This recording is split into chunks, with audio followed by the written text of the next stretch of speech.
Hello friends, SentinalhMC here, and welcome back to our Techguns tutorial series.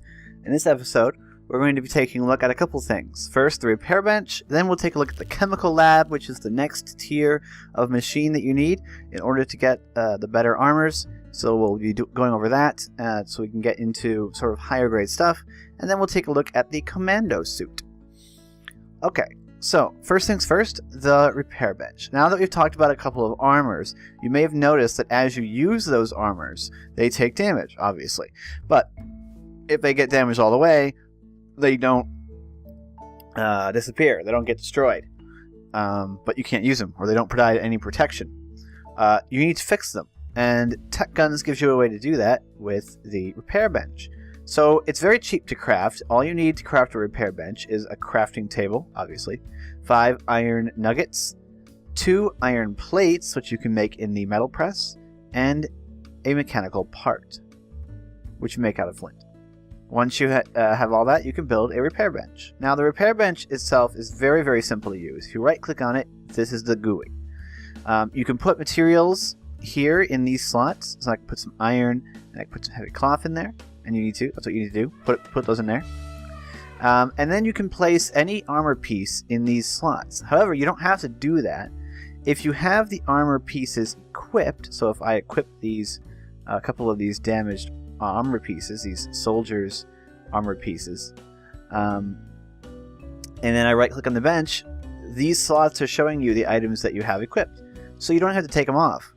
That's really nice. All you do is open the bench, and then if you hover over these little wrenches, it'll tell you what you need in order to fix them. Okay? Now, if the items are in the bench, it shows up as white, and you can just click it. If they're not, it shows up as red. So you put the items in the bench, shows up as white, click it, the armor gets repaired. It takes the resources that it said it would, and it repairs the item. And the items that it requires are based on what the items that you use to craft it, okay? So obviously, the soldiers' outfits are going to be repaired with iron and heavy cloth. The bandit outfits will only require heavy cloth, whereas high-end armor like power armor and advanced armor are going to take the things like carbon fiber and advanced circuits and probably things like that of that nature. But you can just click the buttons and we can repair our armor. Very, very nice. Very easy to use. Very useful. Zombies. They're always everywhere. Alright. Next subject of the episode, the chemical laboratory. So just like the metal press unlocked higher tier items by allowing the creation of obsidian steel, and the ammo press allowed you to make the ammo for those weapons because you couldn't make them by hand. The chemical lab is the only way to make quite a few things that are required by the higher tier items and weapons and armors of Techguns. So it's good to go over it now before we get too far in, because there's not really a ton of stuff left that you, as far as weapons and armor goes, where you don't need this. You start needing this right after you use obsidian steel for your weapons. So the chemical lab is crafted, not too expensive, an electric engine, a redstone dust, 4 iron ingots, and 3 glass bottles. So quite cheap, really. Yeah, that's how you get that. Now, the chemical lab, if you go into its GUI, might look a little confusing or intimidating at first, but trust me, it isn't. Get out of there. It's actually quite simple. It's just kind of decorative, and it looks nice. Over here on the left, you have the power, and these 2 buttons, which are the redstone signal on and off. They're exactly the same as the other 2 machines we looked at. You can use this button to toggle redstone behavior. Right now, redstone is being ignored, but you can also set it to require an on or off signal, and these lights change, showing you whether the machine is enabled green or disabled red. You can also set the owner so that if you're on a server and you want this to not be usable by everybody, you can set the security so that only you can use it, or that only friends can use it, so you don't have to worry about people poking into your machine. Okay? Now, The left slot here, the left tank, this is the input tank for liquids that you will use to craft your item. And this tank is an output tank. A lot of the recipes for the chemical lab create liquids, well, some of them do, and they will be created in this tank right here. An important aspect of the chemical lab is that you can't bucket liquid in or out of these tanks. Now, this little slot here with a bottle on it, it looks like you would be able to do that, put a bucket or something there, but it doesn't work.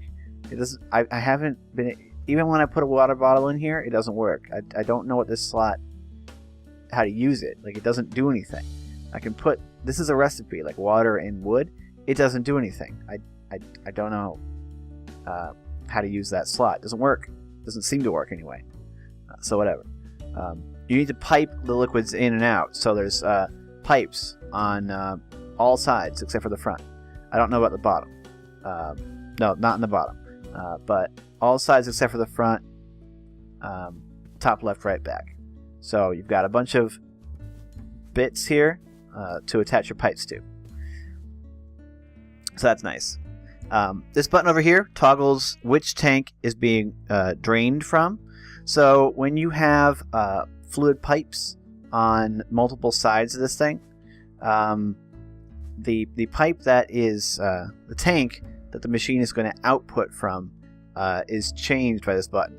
So if you want to drain what's in the input tank but you don't want to destroy it or dump it, you can click this button and you can then use pipes to suck the fluid out of the left tank, which is really nice. It means that your liquids don't ever get stuck in here. You can get them out. If you don't care about that liquid, you just want to get rid of it quick, you can click the dump input tank button or the dump output tank button, which will instantly purge the tank, and the item and the contents will, as I say, be lost. They'll just be destroyed. They're voided. They're gotten rid of. So you don't got to worry about it. These two slots on the left are the input slots for items, and these slots over here are the output slots for... Oh, get out of here, won't you?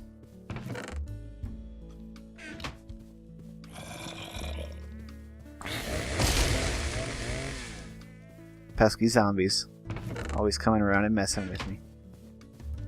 So if we look at some recipes, we can see that these are the input tanks slots. Some items require multiple items and some liquid to produce an output.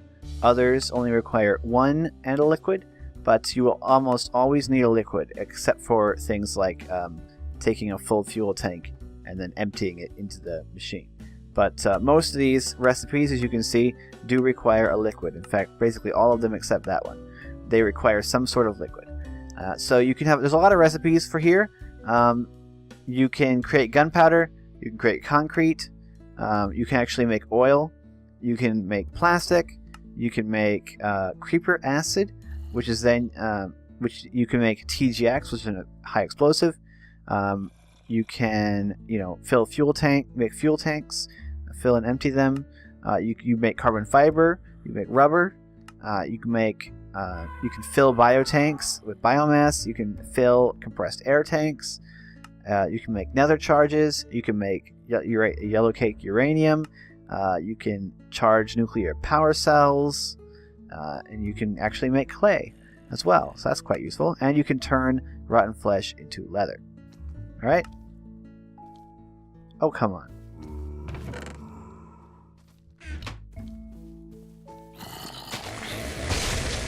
Get out of here.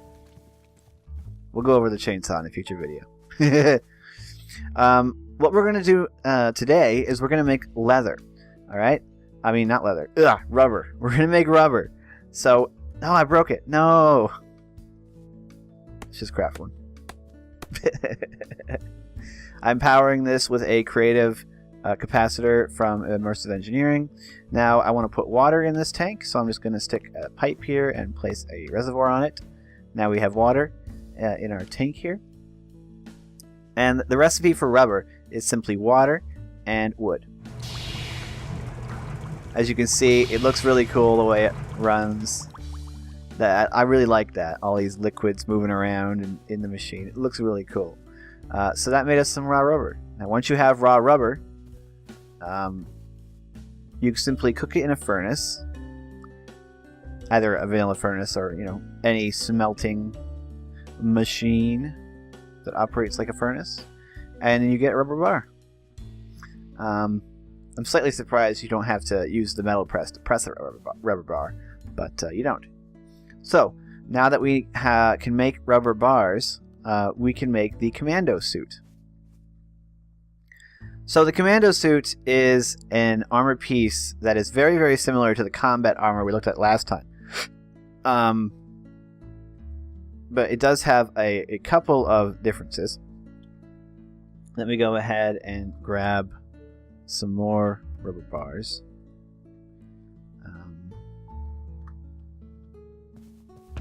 And we don't have any of that, so I need some obsidian steel as well. So you need obsidian steel ingots, not plates. I didn't want the infinite one. You need obsidian steel and rubber in order to make the commando outfits. So as you saw, in order to make the boots, you simply, and you can use the rubber bits from a different mod as well. Commando boots. If you want to make the pants, rubber up in the corners, down in the corners, and 3 obsidian steel ingots. If you want to make the vest, 4 obsidian steel ingots at the bottom, and then rubber. If you want to make the helmet, you need 2 obsidian steel ingots, 3 rubber bars, and a glass pane of any color, doesn't matter.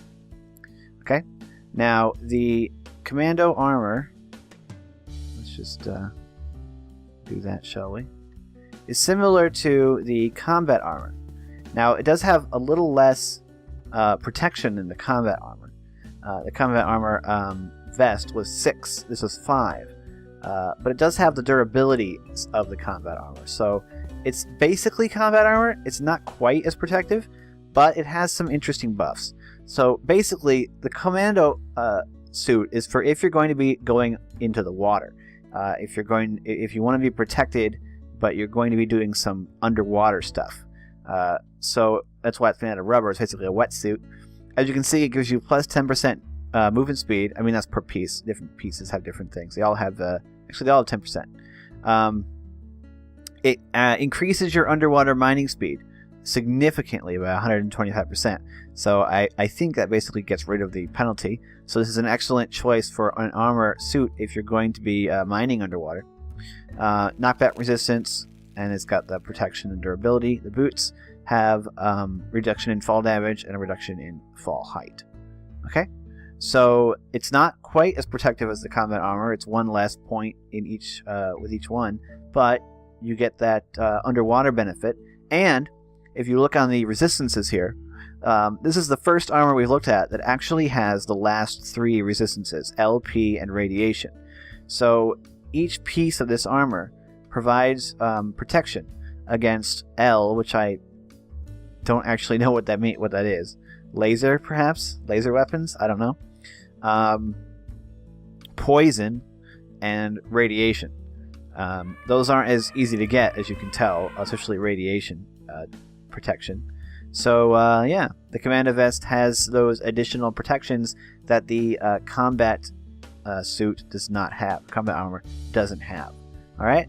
So you trade off a little bit of the ballistic protection for some more environmental protection, and the ease of working underwater. Alright? So that's all we have for today. Now that we've looked at the eminently useful chemical lab, we will come back to this in many future episodes of this, because the materials that we need for basically all of the higher end stuff require the chemical lab, right? And we'll need the chemical lab when we talk about the chainsaw, the steam armor, the power armor, all that kind of good stuff. It's all chemical lab. And so yeah, in the next episode we'll take a look at some more weapons. And I hope you're enjoying the series. I like Techguns. I think it's a great mod pack. What am I talking about? So if you like the video, don't forget to give it a like and comment below what you want to see. If you have any questions about Techguns, feel free to ask. I'm not an expert on it, but I'm getting there. And join our Discord. It's a lot of fun. If you're there, you get to interact with us, talk with us, and it's a good time. I enjoy it.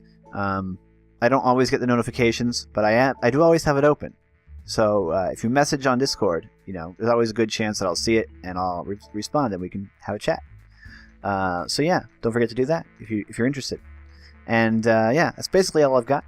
So yeah, I'm SentinalH, and I am